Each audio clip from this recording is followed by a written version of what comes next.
పూరా లోకల్. మీరందరూ సెల్ ఫోన్లు వాడుతున్నారా? వాడుతున్నాం సార్. 25 ఏళ్ల మునుపు సెల్ ఫోన్లు ఉన్నాయా? లేవు సార్.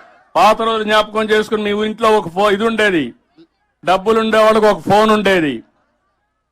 అది BSNL public limited company land phone. Phone చేస్తే వచ్చేది అప్పుడు మీకు. లేదు సార్. అప్పుడు లైట్నింగ్ కాల్ అని ఒక పేరు ఉండేది. అంటే 10 రెట్లు ఎక్కువ కడితే లైట్నింగ్ కాల్ ఇస్తామని వారానికి వచ్చేది.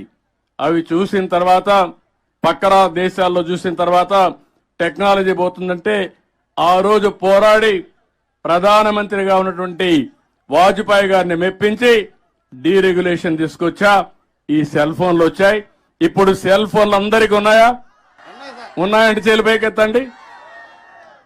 అందరూ వాడుకుంటున్నారు. కానీ ఈ సెల్ ఫోనే 2 మా పిచ్చిరెడ్డి లాంటి వాళ్ళైతే 2 ఫోన్లు పెట్టుకుంటున్నారు.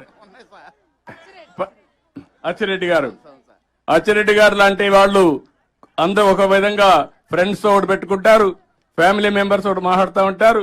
అవసరం అయితే ఇప్పుడు అంతా కూడా ఎక్కువగా తెలివి ఎక్కువ సిగ్నల్ యాప్ లేకపోతే ఫేస్ టైం, మామూలు ఫోన్లో కూడా మాట్లాడడం లేదు.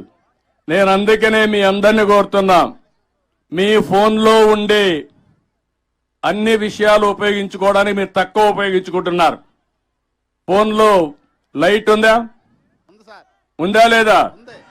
జిపిఎస్ ఉందా? మీరు ఎక్కడ తిరుగుతున్నారో నేను చూడొచ్చు అమరావతిలో. అంటే ఎక్కడికి పోతున్నామో చూసే వ్యవస్థ వచ్చింది. అదే మరి వాట్సాప్ ఉందా? అదే మరి యాప్లు ఉన్నాయా? మీరు ఒక యాప్ పెట్టి మీ ఇంటికాడ ఇప్పుడు ఏసీ కావాలా, బాగా ఎండలో ఉన్నాం. ఈ ఎండ వల్ల ఒక లాభం కూడా ఉంది. చాలా రోజుగా మనం ఎండలో కూర్చోవడం మర్చిపోయాం. డి విటమిన్ టాబ్లెట్లు తీసుకుంటున్నాం.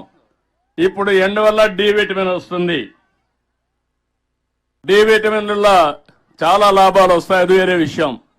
ఇప్పుడు ఇక్కడ యాప్ ఉంటే నేరుగా మీ ఇంటికి పోయే లోపల ఏసీ వేసి రూమ్ ఏ టెంపరేచర్ లో ఉండాలో ఆ టెంపరేచర్ లో పెట్టి నువ్వు ఇంటికి పోయేదాకా రెస్ట్ తీసుకోవచ్చు. ఊహించారా మీరు ఇవన్నీ? దీన్ని అమలు చేయాలనా లేదా, ఆలోచించాలనా లేదా?